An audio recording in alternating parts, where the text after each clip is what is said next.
उसको खूब छींकें आ रही थी। उसके सामने एक जमींदार का घर था। तो जमींदार बड़ा शानदार था। कोई बिरले ऐसा होगा कि धनवान हो और उसको अभिमान न हो, विद्वान हो और अभिमान न हो। तो जमींदार और शानदार। तो उस गरीब आदमी को उसने डांटा कि पड़ोस में रहते हो, भचा भच छींकते हो, डिस्टर्ब करते हो, शर्म नहीं लगती है? दवा ले लो। तो उस गरीब ने हंस करके कहा कि माफ कीजिएगा, दवा तो लिया हूं और खाया भी हूं, लेकिन फायदा नहीं किया है। तो जमींदार ने कहा, धिक्कार है दवा कंपनियों को कि नकली दवा भी बना रहे हैं। दवा में भी मिलावटबाजी है। दाल में दाल के कलर के पत्थर के टुकड़े मिलाकर बेच दिए जाते हैं, और चावल में चावल जैसे नुकीले उसी कलर के कंकड़ मिलाकर बेचे जाते हैं, और काली मिर्च में पपीता के बीज मिलाकर बेच देते हैं, और पिसी हुई धनिया में न जाने क्या क्या पीस कर बेचते हैं। मैं उन लोगों से निवेदन करूंगा, कम से कम खाने पीने की चीज़ों में मिलावट मत करना, दवा में मिलावट मत करना, क्योंकि लोग बड़े विश्वास के साथ में बीमारी के दुख को झेल रहे हैं, और भरोसा है दवा खाऊंगा तो फायदा हो जाएगा, और दवा में यदि मिलावट है तो दवा भी खा लिया और बीमारी बढ़ती जा रही है। तुम्हारी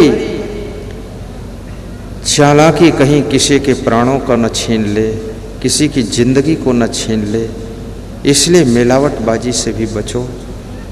सच्चे हृदय से व्यापार करो, बिजनेस करो।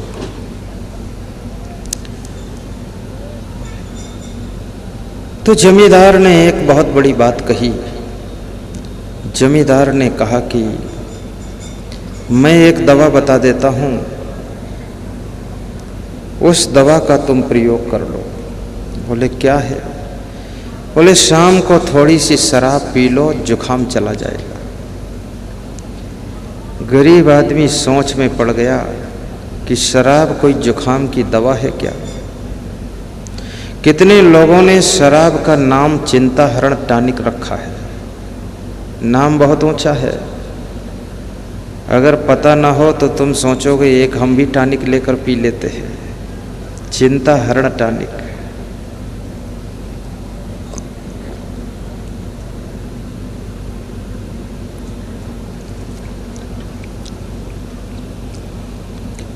और मैं तो शराब को चिंता हरण टॉनिक नहीं कहता हूं, मैं तो इसको चिता मरण टॉनिक कहता हूं, कि आपको मार कर चिता पर पहुंचाने वाला टॉनिक है ये चिंता हर नहीं सकता है। बेटी का विवाह नहीं हो रहा है, इस बात की चिंता है आपको कि शराब पीकर सो जाओगे, बेटी का विवाह हो जाएगा। शराब का नशा उतरेगा तो बेटी फिर आपको बिना विवाह के ही खड़ी मिलेगी। बिजनेस में घाटा हो गया है, शराब पीकर बेहोश पड़े रहोगे, जब नशा उतरेगा तो क्या घाटा पूरा हो जाएगा? ये तो बहुत कम बुद्धि वालों का काम है कि शराब को चिंता हरण टॉनिक कहते हैं, बल्कि शराब से जो चिंता डबल बढ़ जाती है। अगर होश में रहोगे, विवेक से रहोगे, तो याद रखना, सोच विचार करके कोई रास्ता ढूंढोगे, समस्या का समाधान करोगे। लेकिन अगर होश में नहीं हो तो याद रखना, समस्या और दुगनी बढ़ सकती है। जमींदार ने कहा कि थोड़ी शराब शाम को पी लिया करो, जुखाम दूर हो जाएगा। गरीब आदमी ने पूछा, शराब क्या कोई जुखाम की दवा है? शराब पीने से जुखाम कैसे चला जाएगा, क्या प्रमाण है? तो जमींदार ने कहा, प्रमाण, एक प्रमाण नहीं अनेक प्रमाण हैं। बोले बताओ तो। जमींदार बोला कि मैं शराब पीता हूँ, मेरी 500 एकड़ जमीन चली गई है। मैं शराब पीता हूँ, मेरी पत्नी भी चली गई है। मैं शराब पीता हूँ, मेरी इज्जत मान सम्मान सब चला गया है। मैं शराब पीता हूँ, मेरे मकान भी चले गए हैं। और तुम शराब पियोगे तो क्या तुम्हारा छोटा सा जुखाम नहीं जाएगा? वो भी चला जाएगा। ये तो मैंने आपको समझाने के लिए कहानी सुनाया हूँ। इसको सच मानकर तुम आज पीना शुरू मत कर देना।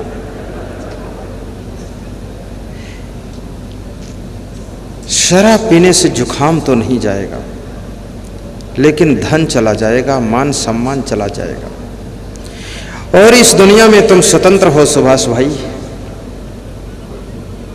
जैसे जीना चाहो वैसे जी सकते हो। शराब पीकर सड़क किनारे पड़े रहो, किसी से क्या मतलब है? तुम अपने घर में आग लगा दो, दूसरों से क्या लेना देना है?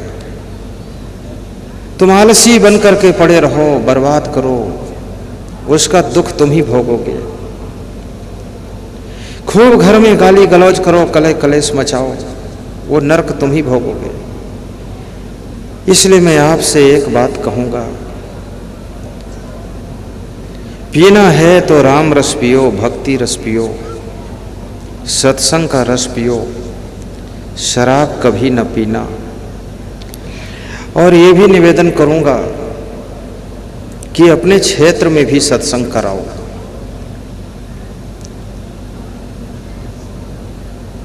मुझे बुला करके अपने क्षेत्र में प्रोग्राम रखो। यहाँ पर बहुत से लोग ऐसे बैठे हैं जिनके यहाँ मैं बहुत प्रोग्राम कर चुका हूँ, क्योंकि जब गांव-गांव में प्रोग्राम करूंगा तो ज्यादा लोगों को लाभ मिलेगा। सत्संग की गंगा को बहा दो और प्रसन्न होकर के जीवन जियो। सत्संगत से समझ बढ़े और बढ़े ज्ञान महान, और सत्संगत से शांति मिले और होवे निज कल्याण, होवे निज कल्याण।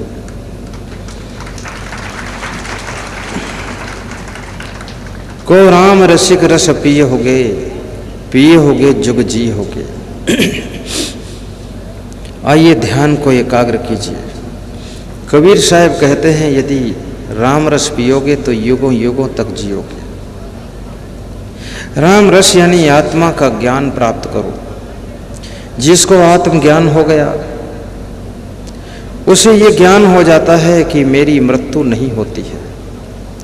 ये शरीर की मृत्यु होती है, लेकिन आत्मा तो अजर अमर अविनाशी है। आत्मा मरता नहीं है। शरीर का जन्म होता है और शरीर का ही मरण होता है। इस आत्मा का ना तो जन्म होता है न मरण होता है। जन्म मरण से जो परे है उसी का नाम आत्मा है। और तुम शरीर नहीं हो, तुम आत्मा हो। इस आत्म तत्व को पहचानो। तो साहब कहते हैं कि अगर आत्म तत्व को पहचान लिया तो युगों युगों तक जियोगे, अर्थात फिर तुम समझ जाओगे कि मैं कभी नहीं मरता हूं। को राम रसिक रस पिए होगे जुग जिए होगे। फल लंकृत बीज नहीं बकला, सुख पंछी तहां रस खाई। कबीर साहब कहते हैं कि राम रूपी फल बड़ा सुंदर फल है, और ऐसा फल है जिसमें न बीज है न छिलका है। दुनिया में जितने भी फल आपने देखा है, या तो उसमें बीज होता है या छिलका होता है, या दोनों होते हैं। लेकिन साहब कहते हैं राम रूपी फल में न दुख रूपी बीज है न द्वंद रूपी छिलका है। ये राम रूपी फल दुख द्वंद से पार है, और इसमें अगर कुछ है तो केवल शांति रूपी रस है, शांति रूपी रस है। इसलिए राम रूपी फल को प्राप्त करो।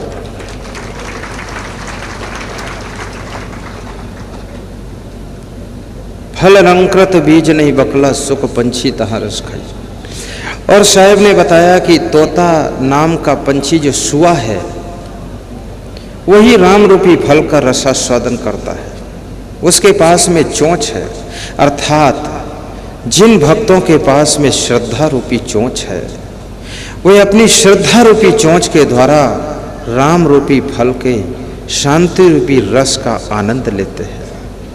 और जो भंवरे के समान भक्त लोग बिना श्रद्धा के घूमते रहते हैं, मंडराते रहते हैं, चक्कर काटते रहते हैं, थैला लादे घूम रहे हैं, पूरे मेला में चक्कर काट लिया है, कहीं कुछ मिला नहीं है, जय जय शिव शंकर, और लग गए हजारों चक्कर।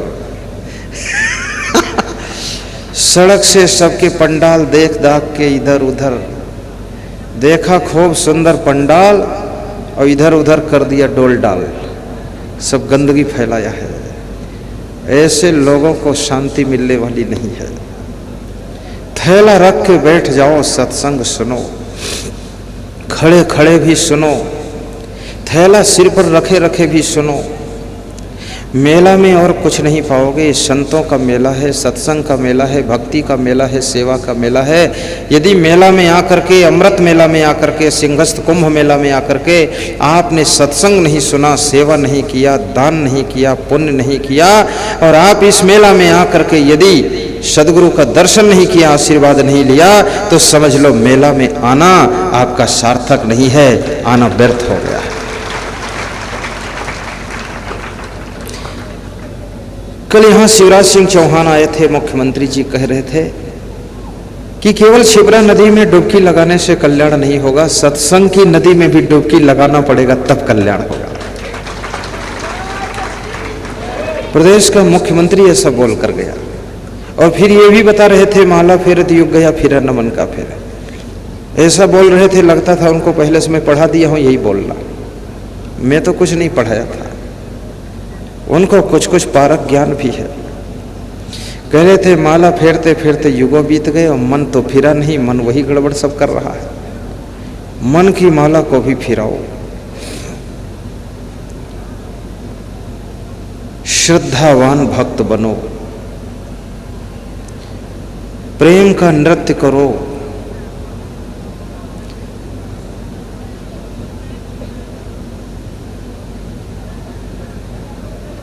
निगम रसाल चारि फल लागे तामे तीन समाई, एक दूर चाहे सब कोई जतन जतन कहु बिरले पाई। निगम किसे कहते हैं? निगम का अर्थ होता है वेद, और वेद का अर्थ होता है ज्ञान। वेद माने ज्ञान होता है और निगम माने वेद होता है। कबीर साहब अपने मुखार बिंद से इन पंक्तियों में वेदों की प्रशंसा कर रहे हैं और कह रहे हैं वेद रूपी आम के वृक्ष में 4 फल लगे हुए हैं, जिसमें 3 फल सामान्य फल है और चौथा फल बहुत दूर लगा हुआ है, और उसी फल को सभी चाहते हैं लेकिन कोई बिरले पाता है। साहिब का घर दूर है जैसे पेड़ खजूर, चढ़े तो चाखे प्रेम रस और गिरे तो चकना चूर, और गिरे तो चकना चूर। बड़ी दूर फल लगा हुआ है, 3 फल सामान्य है, अर्थ धर्म काम और मोक्ष। एक फल दूसरे फल का पोषक है। तुम्हारा अर्थ धर्म के लिए होना चाहिए और तुम्हारी कामना केवल मोक्ष के लिए होना चाहिए। काम और मोक्ष का जोड़ा है, अर्थ और धर्म का जोड़ा है। जब मनुष्य अपने धर्म का प्रयोग भी अर्थ के लिए करता है और मोक्ष की साधना का प्रयोग अपनी कामनाओं की पूर्ति के लिए करता है, तो उसके चारों फल भी निष्फल हो जाते हैं। इसलिए अर्थ कमाओ किस लिए? धर्म के लिए, और कामना भी रखो तो केवल मोक्ष के लिए कि हमारा कल्याण हो जाए। अर्थ धर्म और काम। कबीर साहब कहते हैं ये 3 फल तो सामान्य है।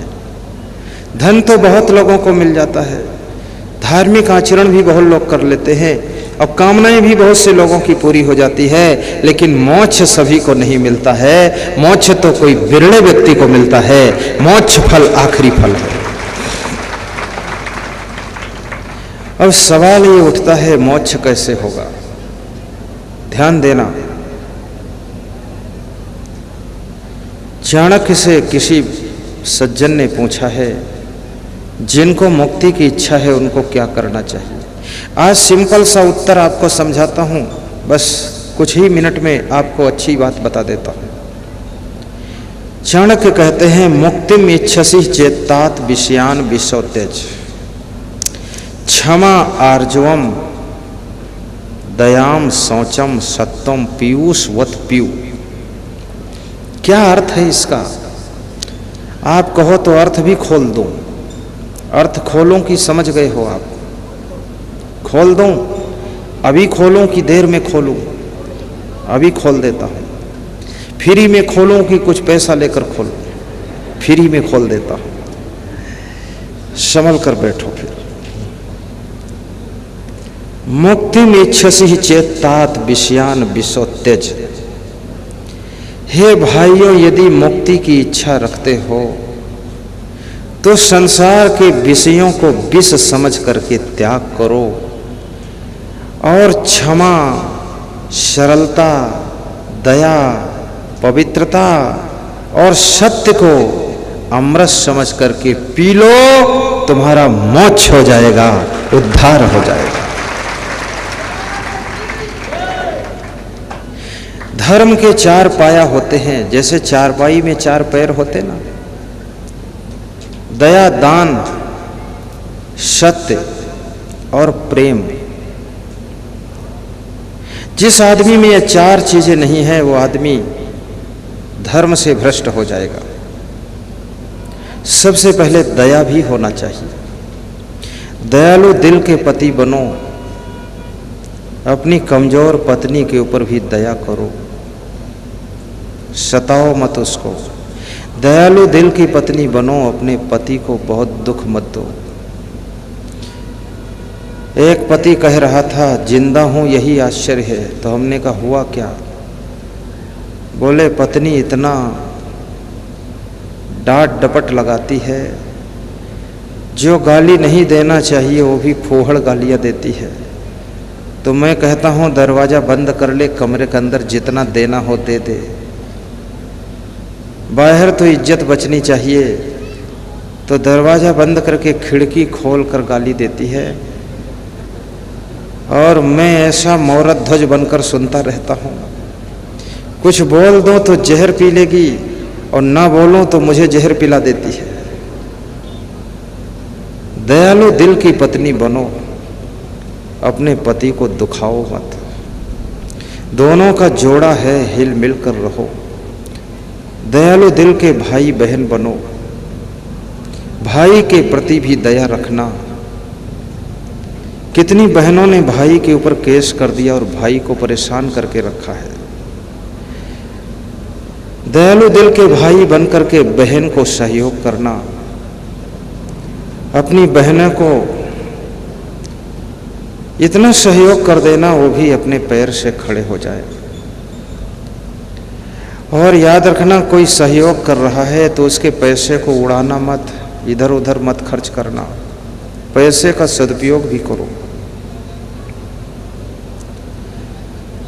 क्योंकि सहारा देने वाले लोगों को एक दिन खुद सहारा देने की दिल में जगह बना लो कि आज जो तुमको सहारा दे रहे हैं, कल इतने बलवान बनो कि तुम उनको सहारा दे देना। इतनी ताकत के साथ ऊपर उठो। जिस पेड़ को तुम सहारा दे करके बड़ा करते हो, वो पेड़ एक दिन स्वयं सहारा देकर तुमको छाया भी देता है, फल देता है, लकड़ी देता है, दरवाजे खिड़की बनाकर दे देता है। दयालु दिल के मित्र बनो, अपने मित्र को धोखा न देना। शत्रु का मारा हुआ बच सकता है, लेकिन मित्र का मारा हुआ बचना बहुत कठिन होता है। इसलिए ज्यादा मित्रों की संख्या भी मत बनाना। मित्र कम हो, लेकिन ऐसे हों जिनमें दम हो, काम आ सके। ऐसे मित्र ना हो कि खाली चाय पीने की भीड़ बढ़ा रहे। एक आदमी कह रहा था मेरे पास जब गाड़ी थी तो गांव के 10-12 लोग मित्र बन गए थे, बैठकर चलते थे। गाड़ी एक्सीडेंट हो गई, गाड़ी भी ख़त्म हो गई और वो मित्र लोग भी अब लौट कर नहीं आते हैं। और मैंने पूछा क्यों नहीं आते हो? बोले गाड़ी ले आओ तो आ जाएंगे, बैठ कर चलेंगे। ये दोस्ती गाड़ी में बैठने के लिए है, स्वार्थ की दोस्ती है।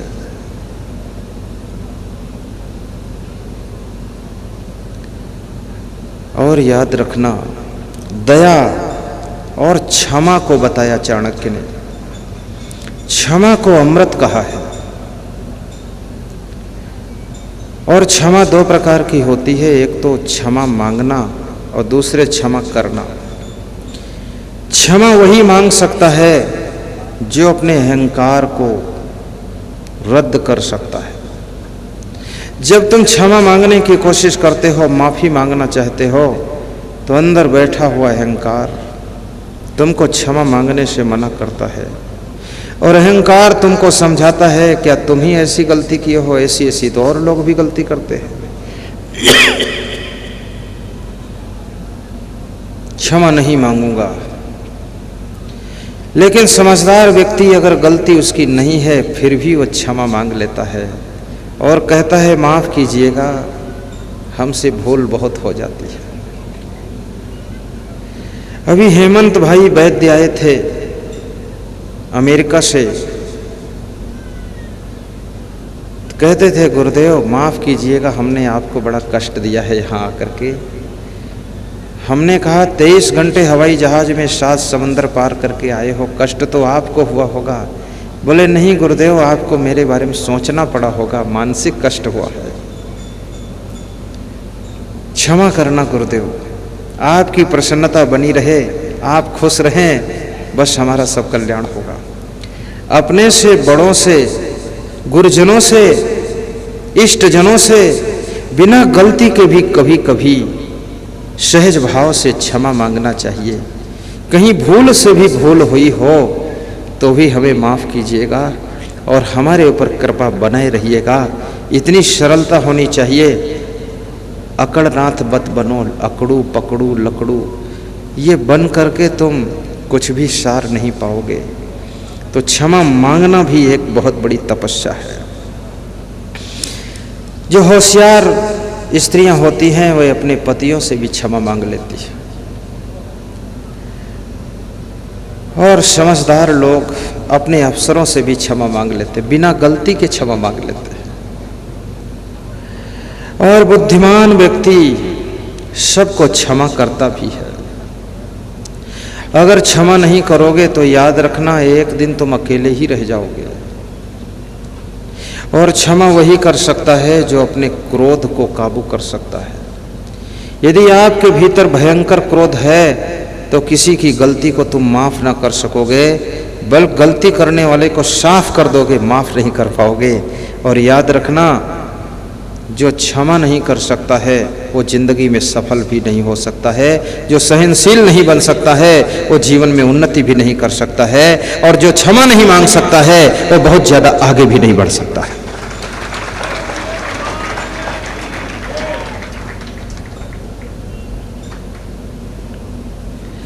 ये सब फार्मूले संभाल कर रखना। जितना मैं सुना रहा हूँ सब याद तो आपको नहीं रहेगा, मुझे मालूम है, क्योंकि इतना ज़्यादा सुना रहा हूँ कि इसमें खोपड़ी छोटी पड़ जाएगी। इसके लिए क्या करना, यहाँ पुस्तक की दुकानें 4 जगहों पर लगी हैं।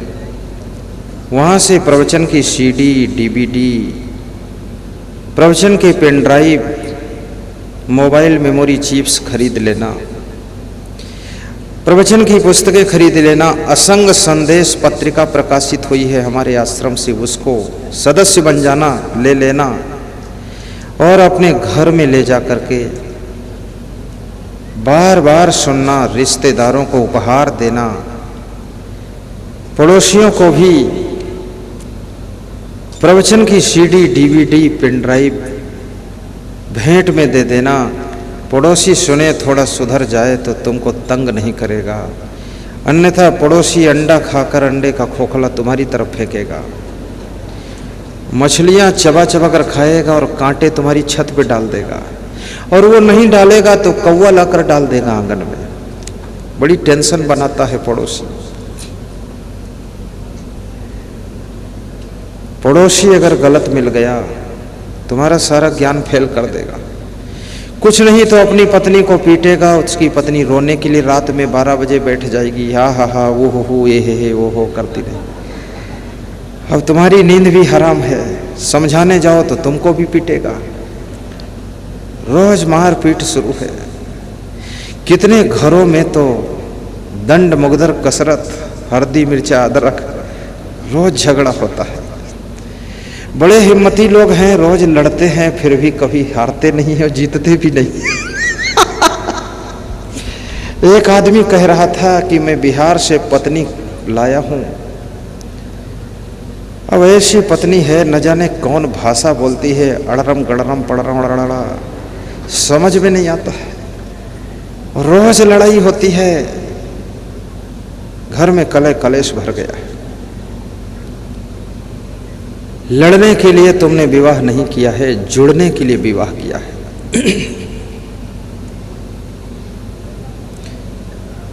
और कभी अपने से बड़े लोग डांट दे तो उसका जवाब मत देना। उनको आंख न दिखाना, गुस्सा मत दिखाना, क्योंकि याद रखना आपको जिंदगी में डांटने वाला भी कोई एक व्यक्ति होना चाहिए। अगर कोई डांटने वाला नहीं रह जाएगा तो मैं इतना जरूर कहूँगा, आप इंसान भी नहीं रह जाओगे, आप शैतान बन जाओगे। इसलिए कोई डांटना भी चाहिए।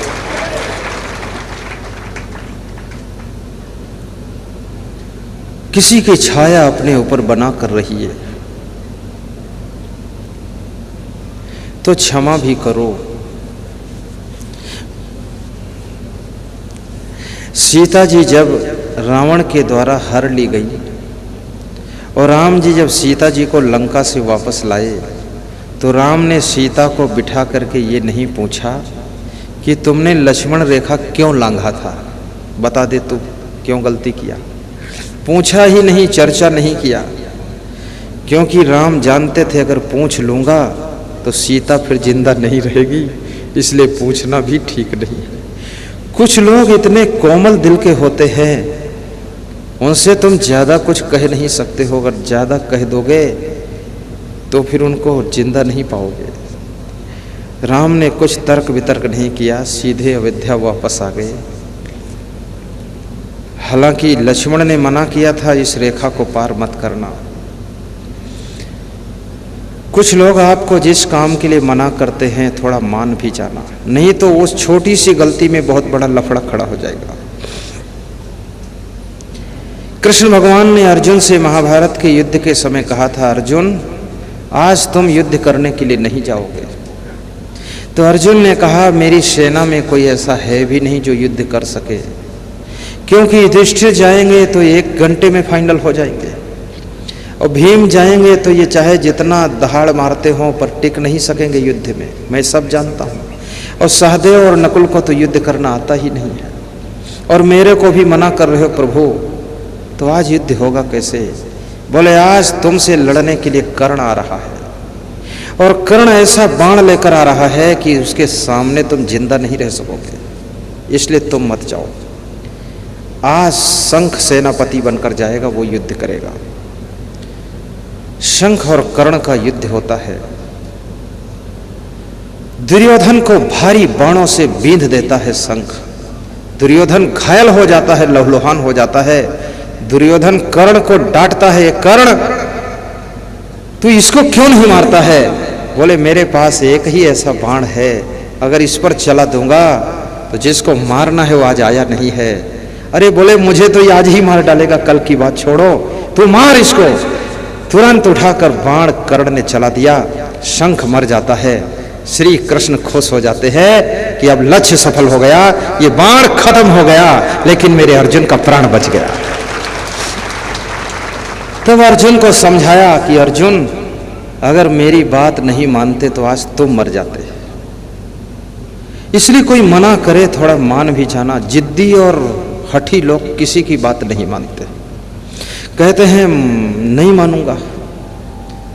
हठ मत करो। और मूर्ख की पहचान होती है, मूर्ख जिद्दी जरूर होगा, और मूर्ख हठी होगा, और मूर्ख क्रोधी होगा। थोड़ी थोड़ी बात में तुनक जाएगा, उठकर चल देगा। उठकर भी जाओगे तो कहाँ जाओगे, तुनक कर जाओगे कहाँ जाओगे, आखिर रहना तो समाज में ही पड़ेगा। और जिद करने से कोई सफलता मिलती नहीं है। थोड़ा अपने आप को भी समझा कर रखना सीखो और उनकी बात को पूरा पूरा मान लो जो तुम्हारा हित चाहते हैं। हित चिंतक सबके बनो जौन दशा में हो, उत्तम मध्यम कनिष्ठ पर करो न ईर्ष्या को। नहीं बिगाड़ो काह को जहां तक बने बनाओ, अपने से जो ना बने तबहु हिते मंचाओ।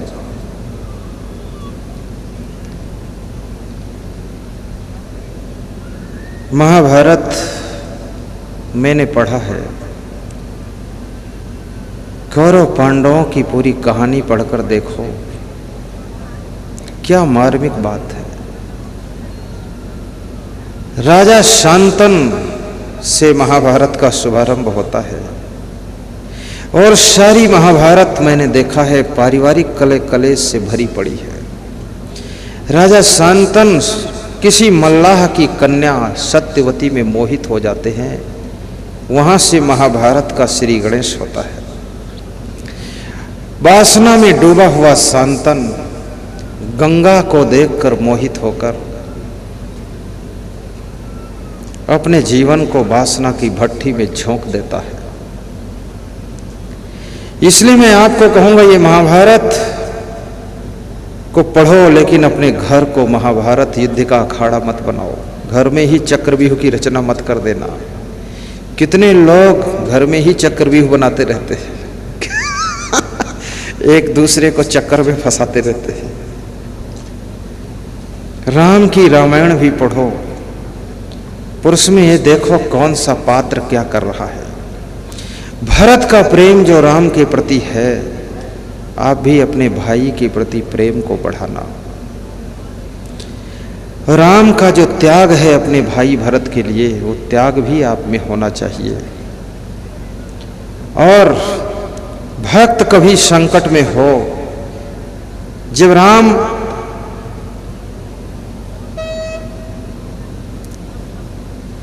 युद्ध करने के लिए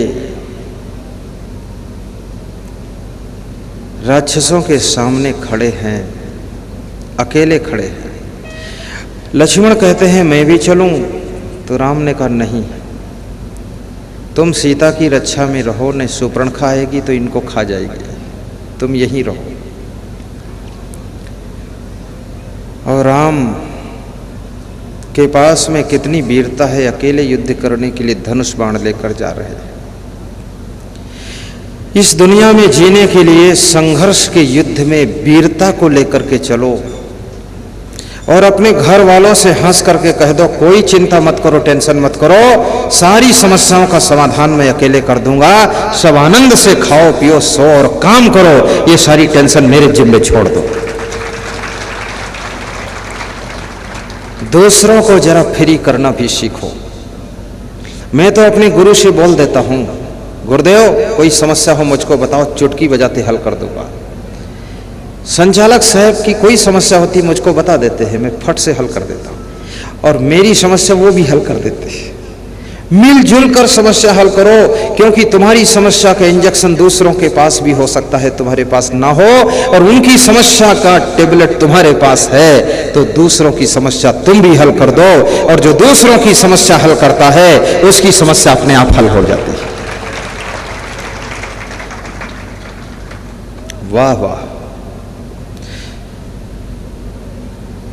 इस कैंप में श्रोताओं की भीड़ को देखता हूं, मुझे भी आश्चर्य होता है। न मैं बाजा बजाता हूं, न ढोल बजाता हूं, न मंजीरा खनकाता हूं और न तबला धमकाता हूं केवल मैं अकेले बोलता हूं। लोग इतना ध्यान लगाकर, कान लगाकर खड़े हैं, वो खड़े रह जाते हैं, बैठे हैं बैठे रह जाते हैं। अभी एक महामंडलेश्वर हमको मिले थे, कह रहे थे तुम्हारी कलाएं भी कुछ अद्भुत लग रही है। तो हमने कहा कला वाला कुछ नहीं है, ना कला है, ना वला है, ना बला है, केवल प्रेम सबको मिला है इसलिए सबका मन खिला है और ये द्वार भरा हुआ है, बस और कोई कला वाला नहीं। इस दुनिया में प्रेम ही सबसे बड़ी कला है और कोई कला वाला नहीं। प्रेम करना सीखो। एक बूंद शहद की हजारों लाखों चींटियों को इकट्ठा कर लेती है और टैंकर भर पेट्रोल एक चींटी को इकट्ठा नहीं कर पाता है। डेल कार्नेगी ने कहा है, एक बूंद शहद बनो, मधु बनो, तो हजारों की भीड़ लग जाएगी। तुम्हारा जीवन आनंदित रहे, सुखी रहो। सबसे अधिक अपने आप को ही बुद्धिमान मत समझना कि इस दुनिया में तू डाल डाल में पात पात वाली कहावत चरितार्थ होती है। अधिक बुद्धिमान लोगों से सलाह भी ले लेना जो तुम्हारे हित चिंतक हैं। और मैं आपको सच बताता हूं, मैं तो साधारण लोगों से भी सलाह लेता हूं कि बताओ इसमें क्या करूं। यहां जो समागम हो रहा है इसमें बहुत भक्तों से भी सलाह लिया हूं मैं, और सबने बताया है। और सलाह लेने से कहीं कोई भूल हो रही हो तो उसका सुधार भी हो जाता है। और सलाह वही आदमी ले सकता है जो विनम्र होता है। अहंकारी किसी की सलाह को सुनना नहीं चाहता है। अहंकारी सिर्फ एक ही बात कहता, मैं सब जानता हूं, तुम मत बताओ, फालतू बात मत करो। और विनम्र आदमी कहता है, कुछ मालूम नहीं है, बताइए, नहीं गलती हो जाएगी। सलाह भी ले लो। और दुनिया में सलाह एक ऐसी चीज है जो फ्री में मिलती है, जिसका पैसा नहीं देना पड़ता है। सलाह कहीं ले लो, सब दे देंगे आपको फ्री में।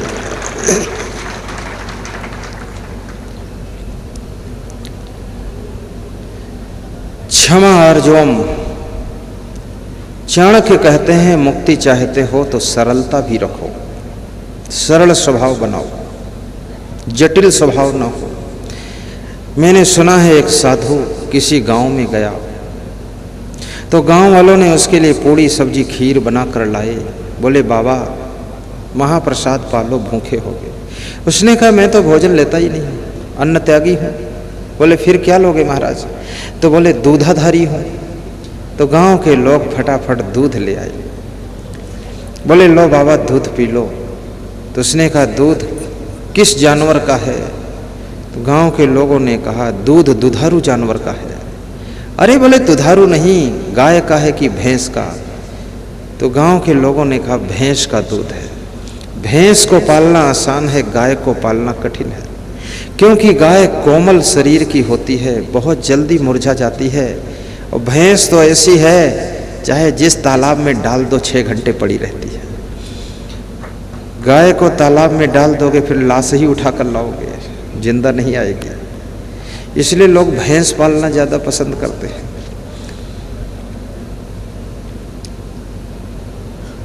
तो बाबा ने कहा, मैं भैंस का दूध नहीं पीता हूँ, मैं गाय का ही पीता हूँ। तो गांव के लोग दौड़ कर गए, गाय का दूध ले आए। लो बाबा, गाय का दूध पी लो। बोले, सफ़ेद गाय का है कि काली गाय का? बोले, काली गाय का। बोले, मैं सफ़ेद गाय का पीता हूँ। तो गांव के लोग सफ़ेद गाय का दूध ले आए। बोले, लो बाबा पियो, सफ़ेद गाय का है। बोले, सफ़ेद गाय का है, लेकिन सचेल दूध दुहा गया है कि अचेल दुहा गया? बोले, इसका अर्थ क्या होता है?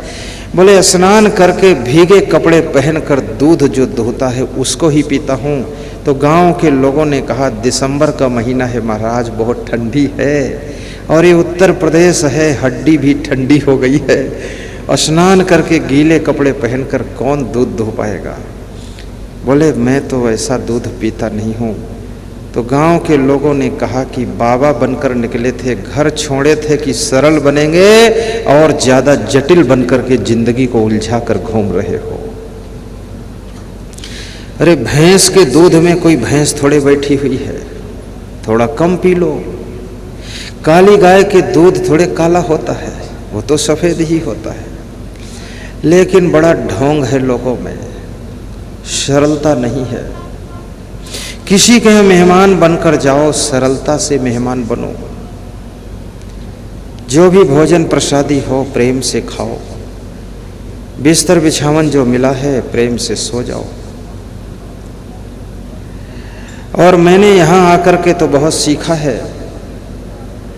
अब अगली बार यदि कहीं प्रोग्राम कुंभ उम्भ में मैं गया तो ये जितना बड़ा मंडप लगा है ना, इसके 3 गुना बड़ा मंडप सत्संग का लगाऊंगा।